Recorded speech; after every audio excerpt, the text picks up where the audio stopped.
the restoration of the Hornell Erie Depot. Right. Well, 1990, the last offices at the depot were the dispatchers, callers, well, actually the dispatchers, and that was the second floor of the depot, and they moved in 1990. They moved to Selkirk, New York, which left the depot totally vacant, and it wasn't in very good repair when Conrail was there, or I guess it was still, yeah, it was still Conrail in 1990. And then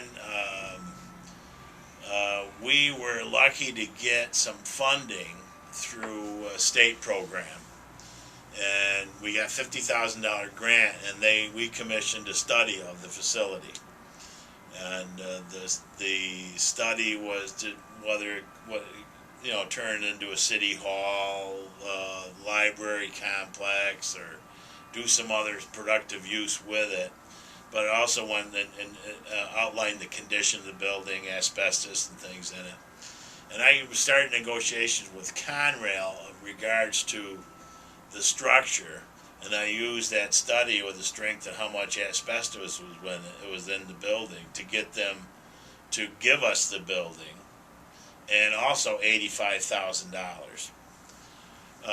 So Conrail deeded it over to us. In fact, we went down to Harrisburg. Myself and Jim Griffin went to Harrisburg, and they deeded it over to us. I asked the IDA to take title to the building because I wasn't sure if I was going to be able to restore it, not restore it, and I didn't want to stick the taxpayers with that bill. So I turned the title. I had the Conrail deed it directly to the IDA, and they got the 85,000, which they turned over to us, and we used it to do some repairs. But this didn't happen overnight. This was a 10-year process. We didn't start when the study was done. We had the study. The effort started, like I say, in 1990. In the early 2000s, Alstom was here, and they were in a big expansion mode. And we convinced Raymond Mancardi, who was the director of Alstom at the time from France, that they should have that building was worth restoring, and that if he would commit to taking possession of it and renting it from us, then we would take responsibility of raising the funds, etc. So he agreed to do that, and on the strength of his letter, I applied for a small cities community development block grant, $400,000, which we were successful in getting. And at that time, the federal government administered, and it is federal money, but we were administered out of the HUD office in Buffalo. So we got $400,000 from them. I began discussions with Randy Cool, who was then our state senator, and looking for some money on the strength that Alstom wanted to really take this building and do something with it.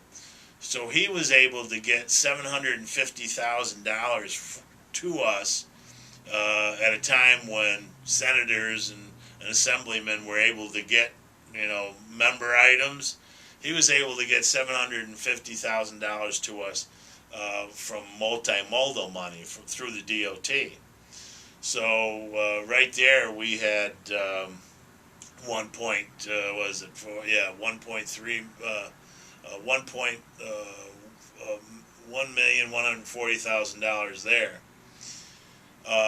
The city put in $150,000 through our community development program.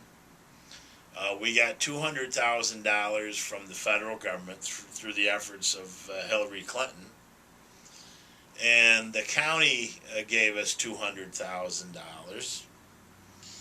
And Alstom, because they started out, this was all going to be open space, no hard walls, just going to be all open space. Midway through the job, they decided that they wanted the second floor to be hard-walled offices, which added about $650,000 to the cost. Alstom agreed to pay that money, but they would pay for it through leasing the build through their lease payment. So the IDA, on the strength of that $85,000 a year that they're paying in the lease, took that lease payment and paid off the $650,000 loan that they knew heavy costs that were incurred. So we had a revenue source for that. So we used the $85,000 from Alstom, the signed lease.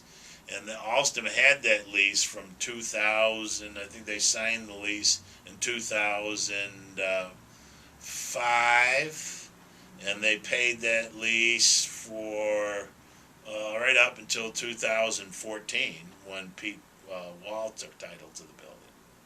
So no, they certainly paid their rent, and they were responsible for the utilities and everything else. And then when Pete Wall signed a lease, he signed a lease purchase agreement in 2014 for the structure, and that's going to be a 20-year. At the end of 20 years, Pete Wall will own the building, basically. And so that's how we were able to restore the building, and we didn't use any taxpayer funds. That locally, it didn't affect the city budget one way or the other, but because we had such a viable project and the building really begged to be saved, we took a little bit of a heat from some of the people locally saying it should be torn down. But just picture that area without that building. It would, everything blowing across the tracks, and it just would have been horrible. Now that's the centerpiece. That's one of the centerpieces of our community. It's very nice, very beautiful building, very vibrant area, and obviously we were able to put in the Erie Railroad Museum there. Working with our city historian and Heather and volunteers, we were able to put in a first-rate museum, which sometime this summer we're going to give them some more space by moving out the toy soldiers and moving them up to the Federation building. So we're working with that. Once I get a lease from the Federation building owner, Krog, to where we take possession of the auditorium, we'll move it up to the upper floor of the auditorium. But it was a great project. I think I look at that as one of my major achievements as mayor of this community. It was a long time project. It was a long time vision, and that is one of the major achievements is saving that building and put it to productive use. Right now we have its economic generator.